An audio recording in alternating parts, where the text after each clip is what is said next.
بسم اللہ الرحمن الرحیم۔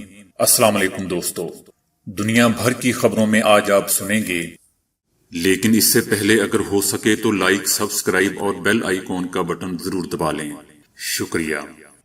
28 جنوری کو چاند خانہ کعبہ کے عین اوپر ہوگا۔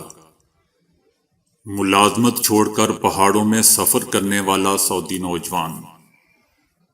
دبئی میں کورونا کی نئی پابندیاں عائد۔ سلطنت عمان میں متعدد پیشے اپنے شہریوں کے لیے مختص۔ دلی میں پاکستان زندہ باد کے نعرے 6 افراد گرفتار۔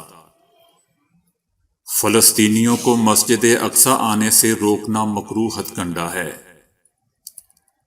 جو بائیڈن انتظامیہ کا طالبان امریکہ امن معاہدے کا جائزہ لینے کا اعلان۔ اسلام آباد میں پروپیگنڈے کا کارخانہ لگا ہوا ہے، حسین نواز۔ روسی اپوزیشن لیڈر کی رہائی کے لیے ہزاروں افراد کے مظاہرے۔ 2 ہفتوں میں اسرائیلی حکام نے فلسطینیوں کی 24 املاک مسمار کر دیں۔ وفادار ڈاگ مالک کے علاج پر کئی روز ہاسپٹل کے باہر انتظار کرتا رہا۔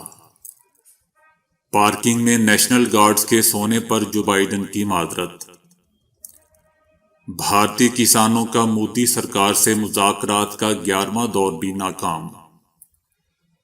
بچے زیادہ تیزی سے کورونا منتقل کر سکتے ہیں، ایک تحقیق۔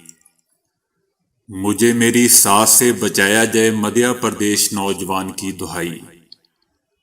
میٹرو بس ڈرائیورز کا ایسا مطالبہ کہ جان کر آپ کو ہنسی آ جائے۔